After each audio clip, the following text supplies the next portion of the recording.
A binary compound of oxygen with another element is called an oxide. On the basis of their oxygen content, oxides can be broadly classified into simple oxides and mixed oxides. Simple oxides are oxides that contain just as much oxygen as permitted by the normal valency of its metal. Examples of simple oxides are magnesium oxide and aluminium oxide. Mixed oxides are oxides that are made up of two simpler oxides. For example, red lead, Pb3O4, is a mixed oxide of lead monoxide, PbO, and lead dioxide, PbO2. Similarly, ferroso-ferric oxide, Fe3O4, is a mixed oxide of ferrous oxide, FeO, and ferric oxide, Fe2O3.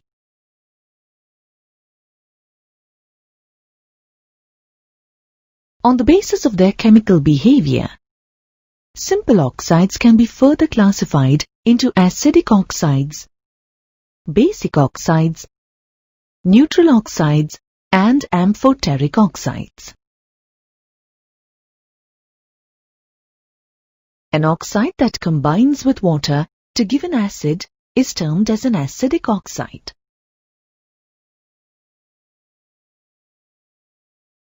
Generally, oxides of non-metals, such as carbon dioxide, sulfur dioxide, sulfur trioxide, phosphorus pentoxide, dichlorine heptoxide, and dinitrogen pentoxide, or metallic oxides of high oxidation states, such as manganese heptoxide, chromium trioxide, and vanadium pentoxide, are acidic in nature. For example, sulfur dioxide dissolves in water to give sulphurous acid. Similarly, chromic anhydride combines with water to give chromic acid.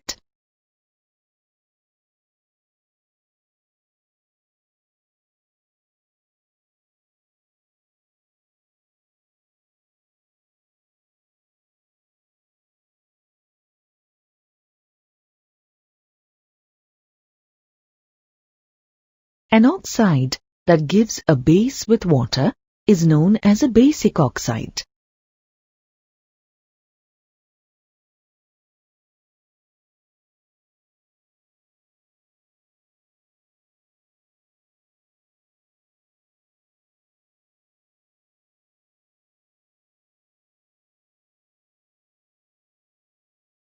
In general, oxides of most metals, such as sodium oxide, calcium oxide, barium oxide, are basic in nature. For example, calcium oxide combines with water to give calcium hydroxide, which is a base.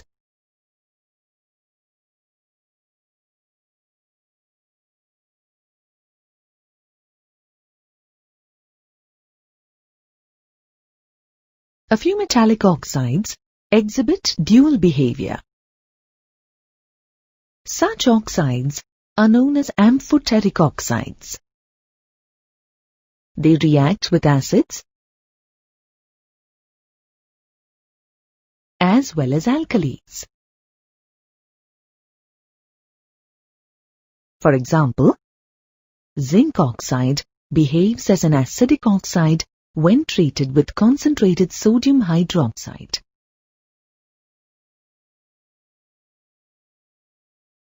and as a basic oxide when treated with hydrochloric acid.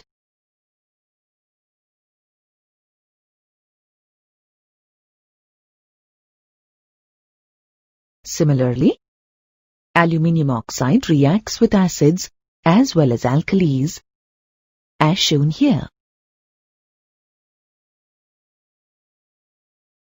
Neutral oxides. These oxides do not show any tendency to form sols when treated with acids or bases. For example, carbon monoxide and nitrous oxide are neutral oxides. Ozone is an unstable triatomic allotropic form of oxygen. It is present in the atmosphere for about 20 kilometers above sea level.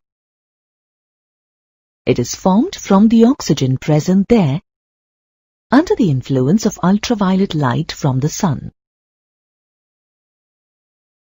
Ozone is of vital importance in protecting the Earth's surface from excessive exposure to ultraviolet radiations. However, the use of chlorofluorocarbons in aerosols and refrigerators and their subsequent release into the atmosphere is blamed for making holes in the ozone layer over the Arctic and Antarctic regions. It is feared that this will allow excessive UV light to reach the Earth, which can cause skin cancer in humans. Studies have shown that oxides of nitrogen, particularly nitric oxide, combine rapidly with ozone to form nitrogen dioxide and oxygen. Thus, the oxides of nitrogen released from the exhaust systems of supersonic jet aeroplanes slowly deplete the ozone layer.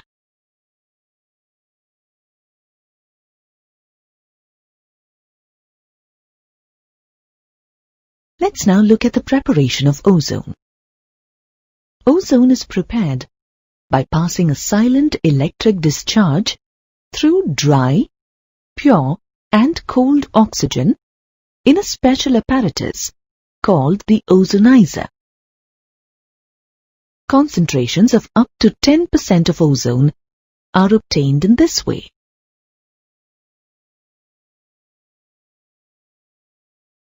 The formation of ozone is an endothermic reaction.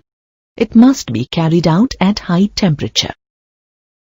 Hence, it is prepared by means of silent electric discharge. Otherwise, sparking would generate heat and decompose ozone. Higher concentrations or pure ozone can be obtained by fractional liquefaction of an oxygen-ozone mixture. Let's look at the physical properties of ozone. Ozone is a pale blue gas with a characteristic fishy smell. It condenses at -120 degrees centigrade as a dark blue liquid. This, on further cooling, gets solidified to violet-black crystals.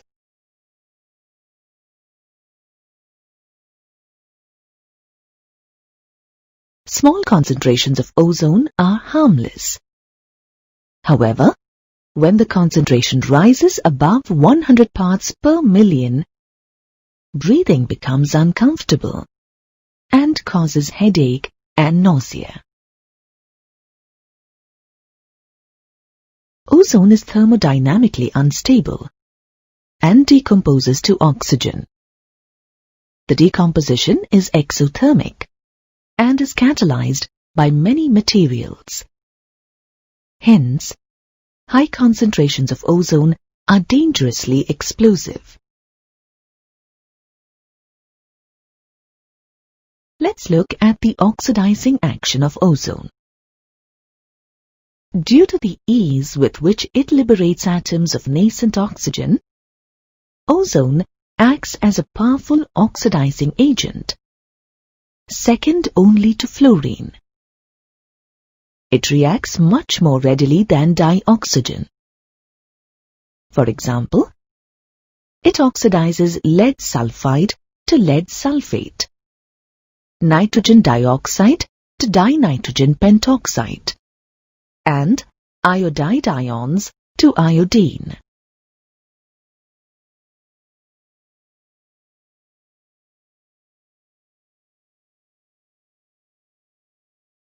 The amount of ozone in a gas mixture may be determined quantitatively by passing the mixture through a potassium iodide solution buffered with a borate buffer.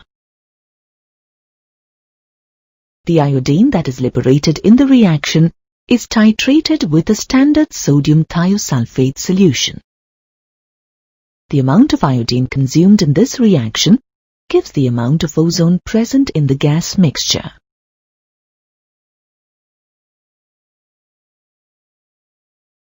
Let's study the structure of ozone.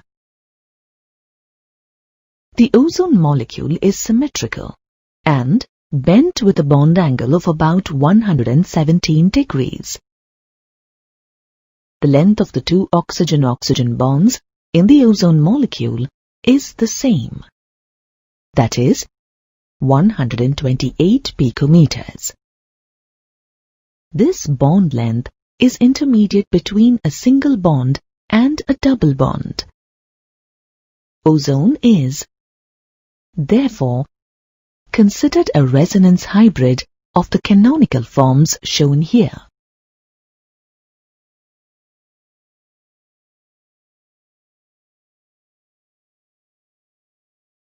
Let's look at some important uses of ozone. Ozone is used as a germicide. Ozone is also used as a disinfectant. For example, it is used to purify drinking water, since it destroys bacteria and viruses. Since it decomposes readily to give nascent oxygen, it is used as a mild bleaching agent for bleaching oils, ivory, starch, flour, wax, and delicate fabrics. It is used in the manufacture of potassium permanganate from potassium manganate. It is also used in the manufacture of artificial silk and synthetic camphor. Sulfur has more allotropic forms than any other element. The two common crystalline forms are alpha or rhombic sulfur and beta or monoclinic sulfur. Rhombic sulfur is stable at room temperature, while monoclinic sulfur is stable above 369 Kelvin. These two forms change reversibly with slow heating or slow cooling. Rhombic or alpha sulfur occurs naturally as large yellow crystals in volcanic areas. Crystals of rhombic sulfur are formed by evaporating a solution of rolled sulfur in carbon disulfide. It has a melting point of 385.8 Kelvin and a specific gravity of 2.06. It is insoluble in water, but readily soluble in carbon disulfide. Monoclinic, prismatic, or beta sulfur is prepared by melting sulfur in a dish and cooling it till a crust is formed. Two holes are made in the crust and the remaining liquid is poured out.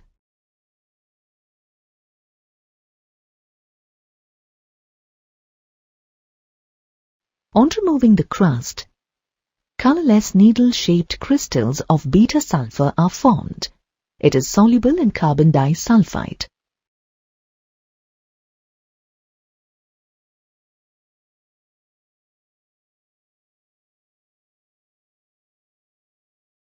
It has a melting point of 393 Kelvin and a specific gravity of 1.98.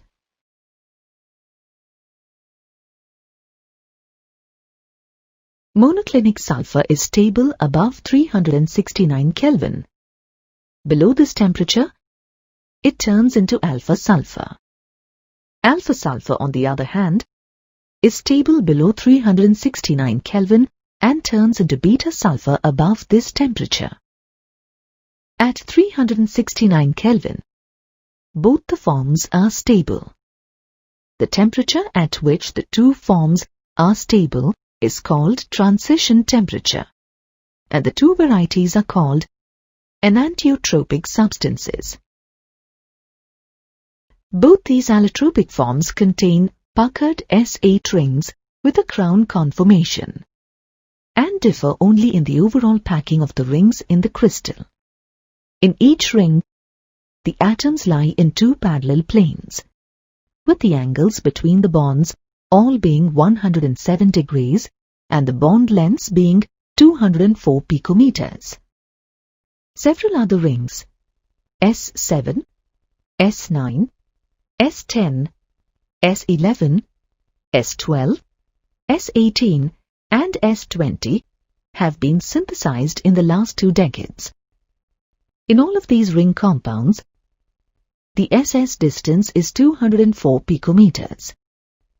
In cyclo S6, the ring adopts the chair form.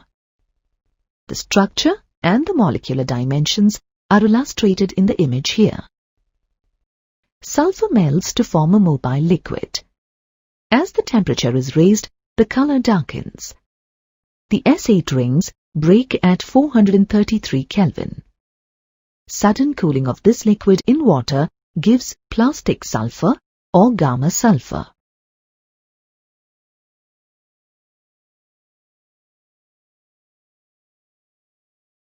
The vapor at 473 Kelvin consists mostly of S8 rings, but contains 1 to 2% of S2 molecules. At 1000 Kelvin, the gas mainly consists of S2 molecules. Like oxygen, the S2 molecule contains 2 unpaired electrons in the antibonding pi star orbitals, and hence exhibits paramagnetism like it.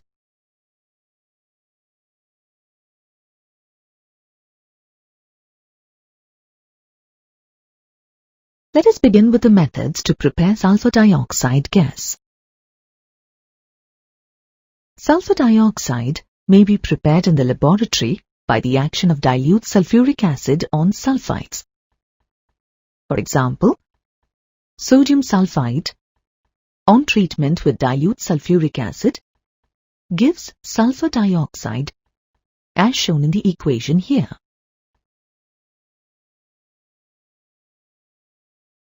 Industrially, large volumes of sulfur dioxide are prepared by roasting a sulfide ore, such as iron sulfide. After drying, the gas is liquefied under 25 atmospheres pressure and stored in steel cylinders.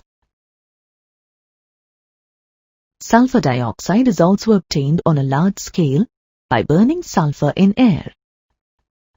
In this reaction, about 6 to 8% of sulfur is simultaneously oxidized to sulfur trioxide. Let's now study the physical properties of sulfur dioxide. Sulfur dioxide is a colorless gas with a pungent smell of burning sulfur. Sulfur dioxide levels above 5 parts per million are poisonous. It is one of the easiest gases to liquefy since it condenses at room temperature under a pressure of 2 atmospheres. Let's now look at the chemical properties of sulfur dioxide gas. It is an acidic oxide that is highly soluble in water. It dissolves in water to give sulfurous acid. It reacts readily with sodium hydroxide solution and forms sodium sulfite.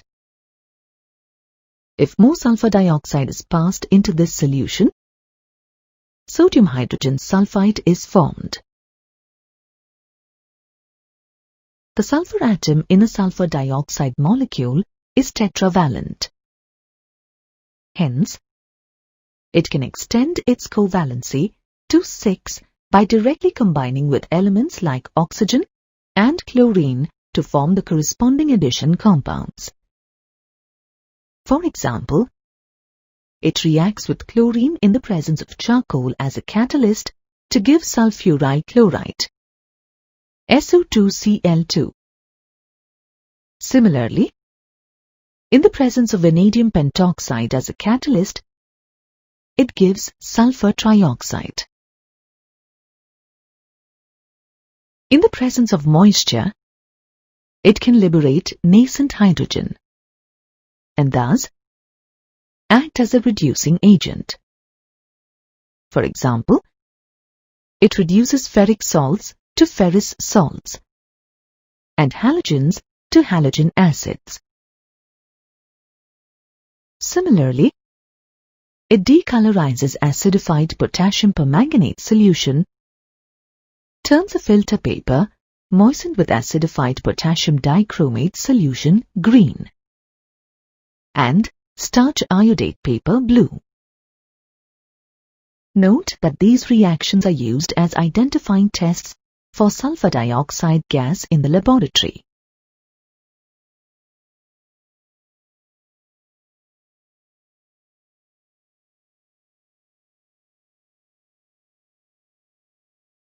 The structure of sulfur dioxide is shown here. It is angular in shape with an OSO bond angle of 119.5 degrees. Note that although sulfur dioxide has two different types of pi bonds, that is, p-pi, p-pi and d-pi, p-pi, the two sulfur-oxygen bond lengths are equal. This indicates that sulfur dioxide is a resonance hybrid of two canonical forms as shown here. Let's look at the uses of sulfur dioxide gas. Sulfur dioxide is used in the manufacture of industrial chemicals like sulfuric acid, sodium hydrogen sulfide and calcium hydrogen sulfide. It is used to refine sugar and petroleum. It is used to bleach delicate materials like wool and silk. It is used as a disinfectant for killing germs, fungi, and certain molds. It is used as an anti-chlor for removing excess chlorine from a fabric after bleaching. Liquid sulfur dioxide is used as a solvent to dissolve a number of organic and inorganic compounds. Sulfur forms a large number of OXOACIDs. Many of these do not exist as free acids, but are known as anions and salts. OXOACIDs of sulfur, depending on their structural similarities, are divided into 4 series. They are sulfurous acid series, sulfuric acid series, thionic acid series, peroxoacid series. OXOACIDs with SS linkages are called thioacids, while those with peroxo linkages are called peroxoacids. The table here shows the names, structures, and oxidation states of sulfur in its various OXOACIDs. As you can see, sulfurous acid, di- or pyrosulfurous acid, and dithionic acid are categorized under the sulfurous acid series. Sulfuric acid, thiosulfuric acid, and di- or pyrosulfuric acid are grouped under the sulfuric acid series. The thionic acid series includes dithionic acid and polythionic acid. while the peroxoacid series includes peroxomonosulfuric acid and peroxodisulfuric acid.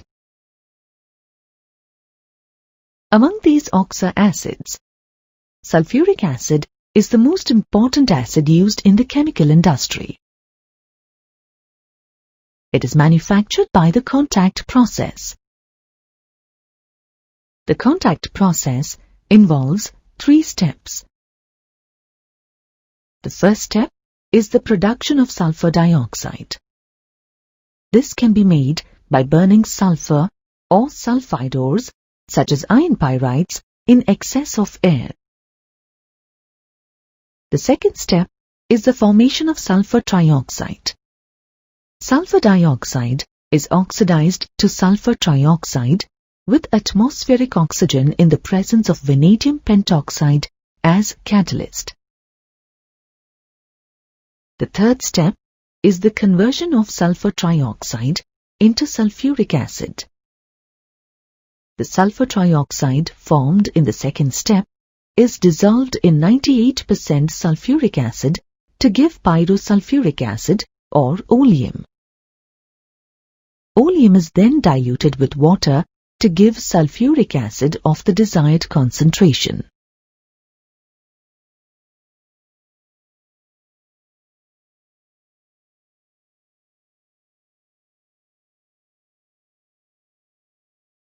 The plant used for the contact process is shown here. The plant includes pyrites burners or sulfur burners, dust precipitator, washing and cooling tar, drying tar, arsenic purifier, preheater, catalytic converter, and absorption tar. Let's briefly discuss the different stages involved in the manufacture of sulfuric acid by this process. The sulfur or iron pyrites are burned in the sulfur burner to produce sulfur dioxide. The impure sulfur dioxide and oxygen gases from the sulfur burner are passed into the dusting tar, where the dust particles are removed by settling down. The purified gases are now passed into the washing and cooling tar. Here, the gases are cooled and washed. The moist gases from this tar are passed into the drying tar. The gases are dried by a spray of concentrated sulfuric acid. The dry gaseous mixture from the tar is then passed through the arsenic purifier. The main impurity in the gases, arsenic oxide, is removed here. The pure gases are passed through a preheater and heated to about 673 to 723 Kelvin. Gases are then led into the catalytic converter. Here, in the presence of vanadium pentoxide as catalyst, sulfur dioxide and oxygen combine to form sulfur trioxide. The sulfur trioxide is then led into the absorption tar. In the absorption tar, sulfur trioxide is absorbed in concentrated sulfuric acid to form oleum. The oleum is diluted with water to get the acid at the required concentration.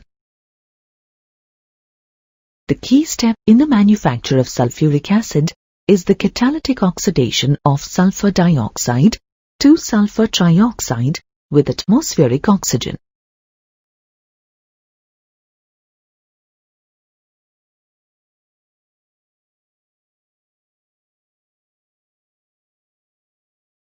The forward reaction is exothermic and is favored by a low temperature. Since there is a decrease in the number of moles of gas, the process is favored by a high pressure. Hence, low temperature and high pressure are the favorable conditions for maximum yield. However, the temperature should not be too low, as the reaction would then become slow. In practice, the reaction is carried out at a pressure of 2 atmospheres and a temperature of 720 Kelvin. The sulfuric acid obtained by this process is 96 to 98% pure. Let's now look at the physical properties of sulfuric acid. Sulfuric acid is a colorless, dense, oily liquid with a specific gravity of 1.84 at 298 Kelvin. It has a boiling point of 611 Kelvin. The high boiling point and viscous nature is due to hydrogen bonding, because of which a number of simple molecules bind together to form a cluster. Concentrated sulfuric acid has a strong affinity for water. A large amount of heat is produced when the acid is mixed with water. The temperature may rise to as high as 393 Kelvin.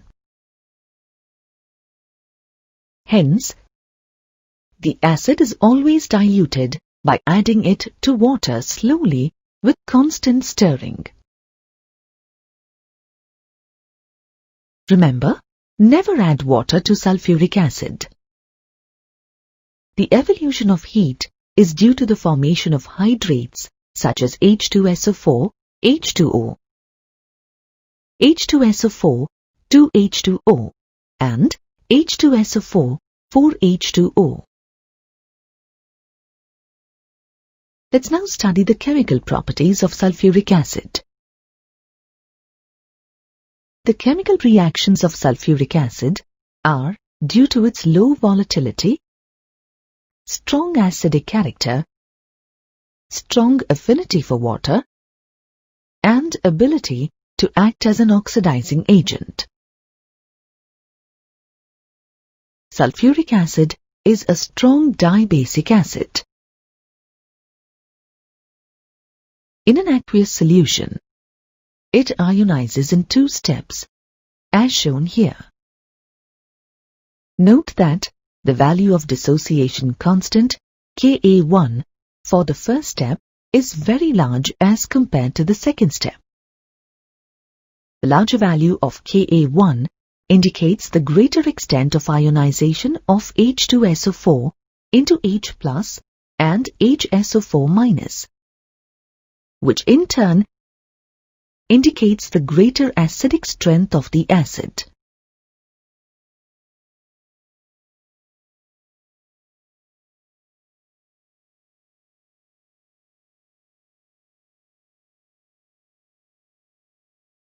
The acid neutralizes alkalis and forms 2 series of salts, bisulfates and sulfates. For example, concentrated sulfuric acid reacts with sodium hydroxide and forms sodium bisulfate and sodium sulfate, as shown in the equations here.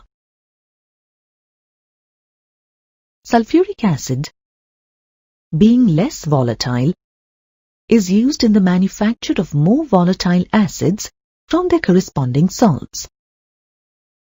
For example, concentrated sulfuric acid liberates hydrogen fluoride from calcium fluoride,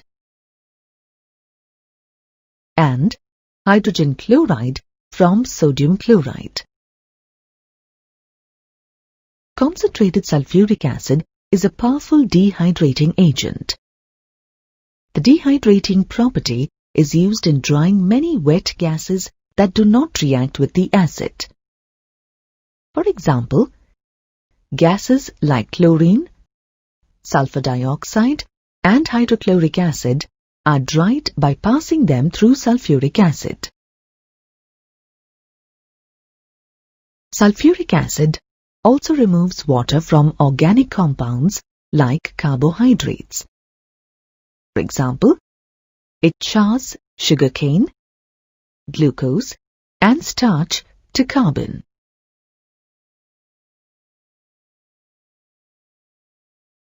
Hot concentrated sulfuric acid is a good oxidizing agent.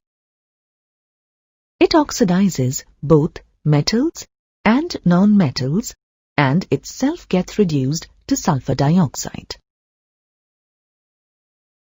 For example, hot concentrated sulfuric acid oxidizes copper to copper sulfate and gets reduced to sulfur dioxide. Similarly, it oxidizes non-metallic carbon to carbon dioxide and itself gets reduced to sulfur dioxide.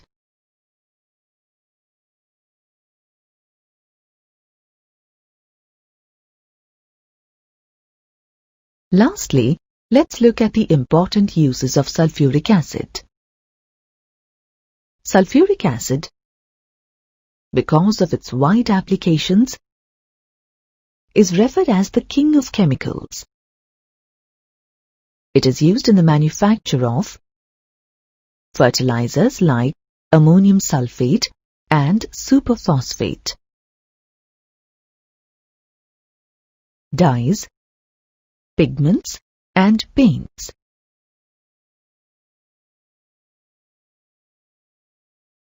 Explosives such as TNT.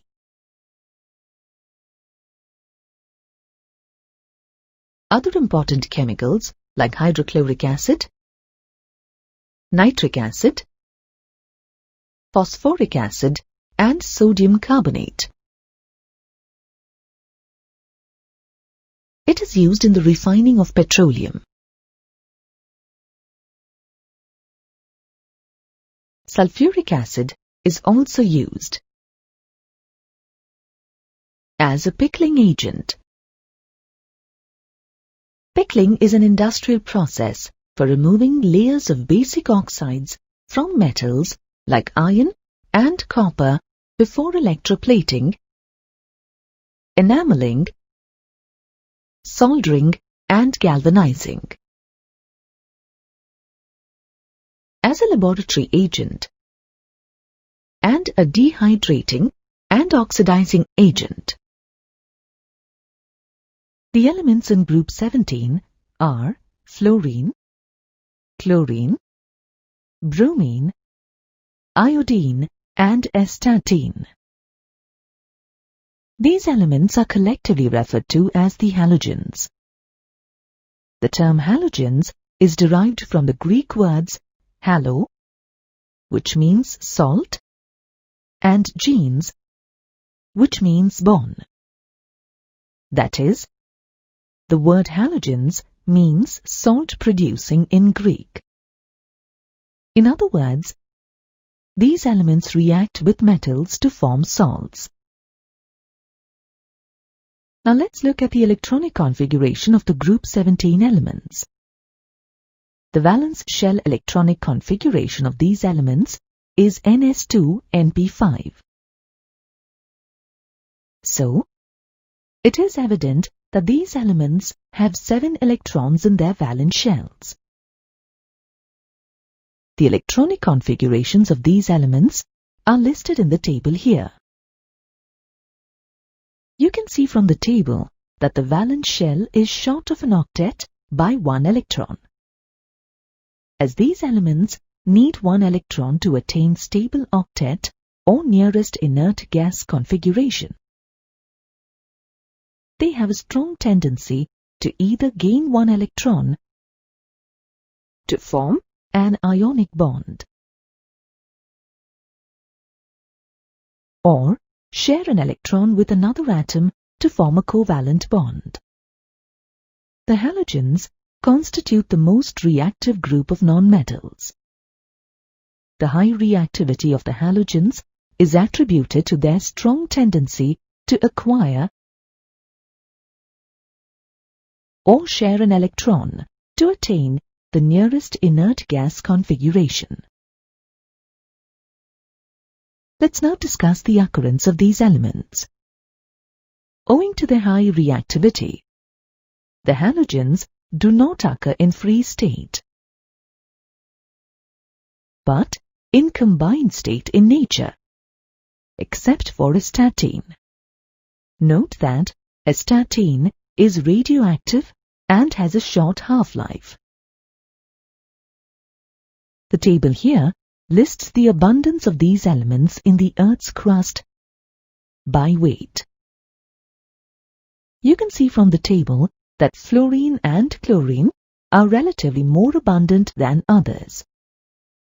Note that fluorine is the 13th and chlorine the 20th most abundant element by weight in the Earth's crust. Fluorine occurs widely as insoluble fluorides, such as fluorspar, cryolite, and fluorapatite. Of these, the main source is fluorspar. Small amounts of fluorine are present in soil, plants of river water, and the bones and teeth of animals. Chlorine, bromine, and iodine are present in seawater in the form of chlorides, bromides, and iodides of highly active metals like sodium, potassium, magnesium, and calcium. Of these, the most abundant is sodium chloride. Seawater consists about 1.5% by weight of sodium chloride.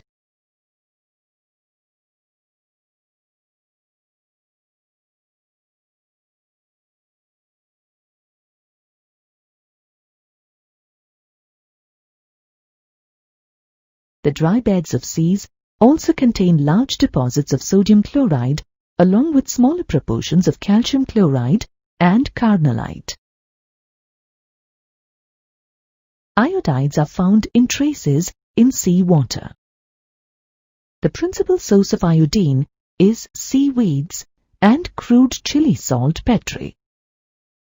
The percentage abundance of iodides in these compounds is given here.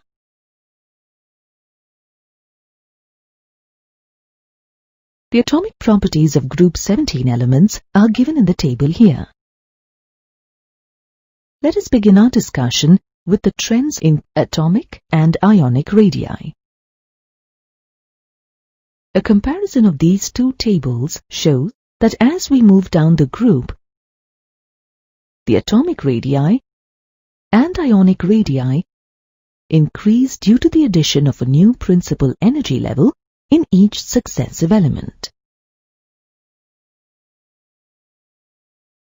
However, these elements have the least atomic radii when compared to other elements in the corresponding periods.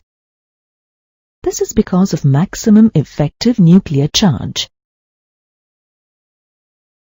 Now let's look at ionization enthalpy. Group 17 elements show very high values of ionization enthalpy.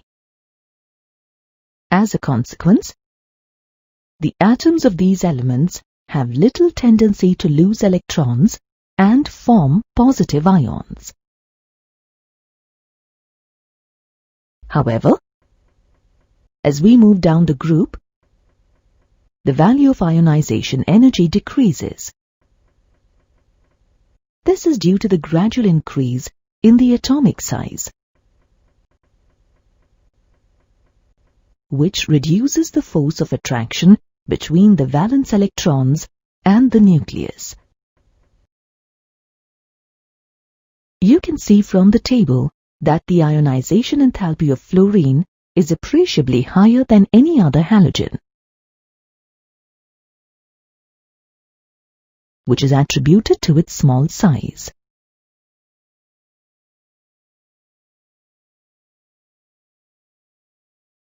Halogens have the maximum negative electron gain enthalpy in the respective periods.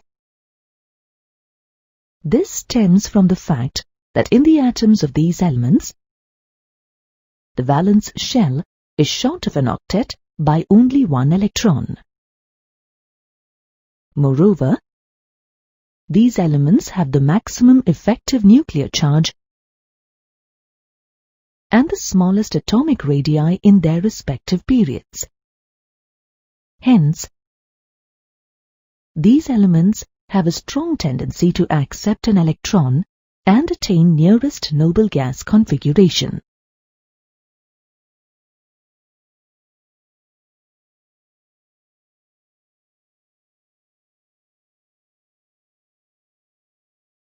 The electron gain enthalpy becomes less negative on descending the group. However, fluorine has less negative electron gain enthalpy than chlorine. That is, chlorine has the maximum negative electron gain enthalpy among all the elements. It is because of the small size and compact 2p subshell of the fluorine atom. Owing to the small size of the fluorine atom, the incoming electron experiences a greater amount of repulsion from the electrons that are already present. In other words, the electron-electron repulsions between the incoming electron and the electrons already present outweigh the attraction between the added electron and the nucleus.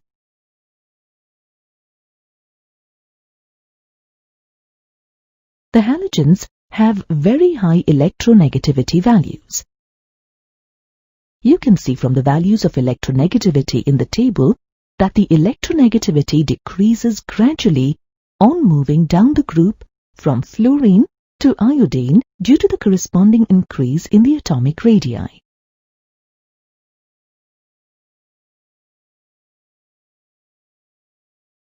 Note that fluorine is the most electronegative element in the periodic table.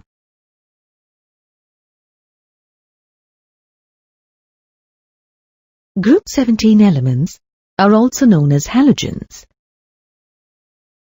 You know that these elements are the most electronegative elements among all the elements in the periodic table. Let us first study the physical properties of group 17 elements. Physical properties include physical state, color, solubility, metallic character, density, melting and boiling point, and bond dissociation energy. Let us look at each in turn. Group 17 elements appear in different physical states. For example, fluorine and chlorine are gases. Bromine is a liquid, while iodine is a solid. All these elements are diatomic in nature. Group 17 elements exhibit different colors. This is due to the fact that they absorb radiations from visible light, and the valence electrons are easily excited to higher energy levels. By absorbing different amounts of radiations, they appear in different colors, like fluorine is pale yellow, chlorine is greenish yellow, bromine reddish brown, and iodine dark violet. Of these elements, fluorine and chlorine are soluble in water. Bromine and iodine are sparingly soluble in water, but completely soluble in organic solvents like chloroform, carbon tetrachloride, carbon disulfide, etc. You know that as you move down in a group, metallic character increases. The same trend is observed for group 17 elements. Due to high ionization enthalpy values, all these elements are non-metallic in nature. The non-metallic nature decreases as we move down the group. Therefore, the last element, iodine, is a solid with a metallic luster. The densities of these elements increase regularly from fluorine to iodine, as shown in the table here. The melting and boiling points of these elements increase regularly from fluorine to iodine due to the gradual increase in their atomic size, as shown in this table.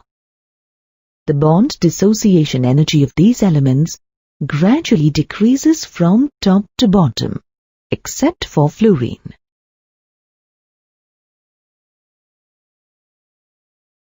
Now let us discuss the oxidation states of group 17 elements. You know that the general electronic configuration of group 17 elements is Ns2Np5. So they have 7 electrons in their valence shell.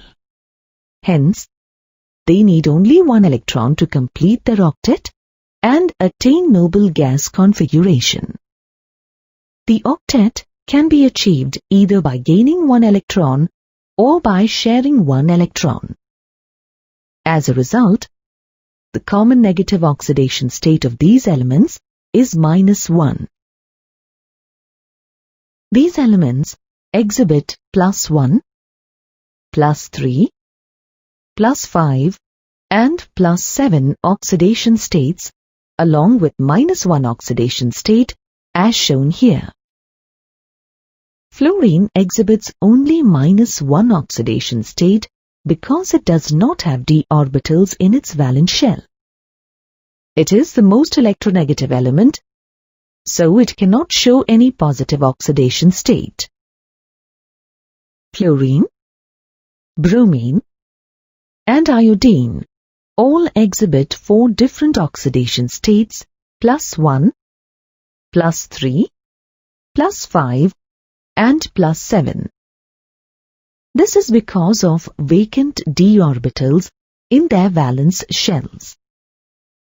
The positive oxidation states of these elements are observed in some compounds like interhalogen compounds, oxides, and OXOACIDS. These elements exhibit +1, +3, +5, and +7 oxidation states in interhalogen compounds of AX, AX3, AX5, and AX7 types, as shown in this table here. These elements exhibit oxidation states from +1 to +7 in their oxides, as shown in this table. Group 17 elements exhibit +1, +3, +5, and +7 oxidation states in their OXOACIDs like hypohalous, halous, halic, and perhalic acid series. Group 17 elements are more reactive than all other elements in the periodic table. They react with metals and non-metals to form halides. The reactivity of these elements decreases down the group. All these elements are ready to accept an electron from other elements. Hence, they are all good oxidizing agents. The oxidizing capacity of these elements decreases down the group. So, fluorine is the strongest oxidizing agent among them. Fluorine oxidizes other halide ions. In general, a halogen oxidizes higher halides to their respective halogens, as shown here. You know that the oxidizing capacity of these elements decreases down the group. This is confirmed by their reaction with water. Fluorine oxidizes water to oxygen gas, whereas chlorine and bromine produce their corresponding products, like hydrohalic and hypohalous acids. The reaction of iodine with water is non-spontaneous. In an acidic medium, iodide ions are oxidized by oxygen, as shown here. When these elements react with hydrogen, they give hydrogen halides. These hydrogen halides react with water to give hydrohalic acids. The acidic strength and bond lengths of these halides increases and bond dissociation energy decrease from top to bottom. The melting and boiling points of these halides gradually increase from top to bottom, except for hydrogen fluoride. This is due to the high electronegativity and small atomic size of fluorine. Halogens form many oxides with oxygen. The stability of these oxides increases down the group. Fluorine forms only two oxides, OF2 and O2F2. These two are thermally stable at room temperature, and both are fluorinating agents due to the high electronegativity of fluorine. For example, O2F2 fluorinates plutonium to plutonium hexafluoride. Chlorine forms the oxides Cl2O, ClO2, Cl2O6 and Cl2O7.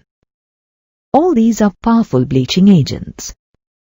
ClO2 is used as a bleaching agent in the wood pulp, water purification and paper industries. Bromine forms the oxides Br2O, BrO2. All these are less stable, exist at very low temperatures, and act as powerful oxidizing agents. Iodine forms I2O4, I2O5 and I2O7. All these are solids and are insoluble in water. Among these, I2O5 is a good oxidizing agent. Halogens react with metals to give metal halides. For example, chlorine reacts with calcium to give calcium chloride. All these metal halides are ionic in nature. The ionic nature of monovalent metal halides decreases from fluorine to iodine.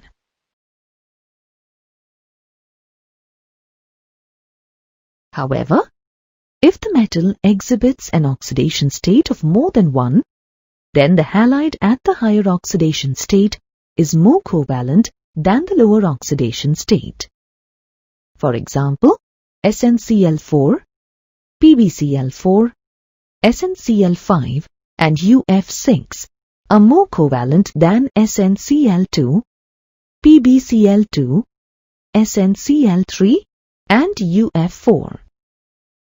Due to electronegative difference and atomic size variations, these halogens combine amongst themselves to form complexes known as interhalogen compounds of the type AX, AX3, AX5 and AX7 as shown here.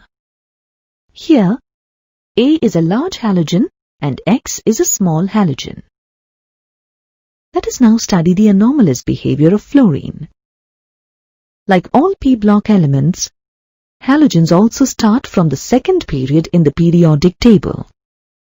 Fluorine shows a difference in some properties with respect to the other elements in the group. This anomalous behavior is in properties like ionization energy, electronegativity, bond dissociation energy, electrode potentials, electron gaining enthalpy, ionic and covalent radii, melting point, and boiling point, as shown in the table here.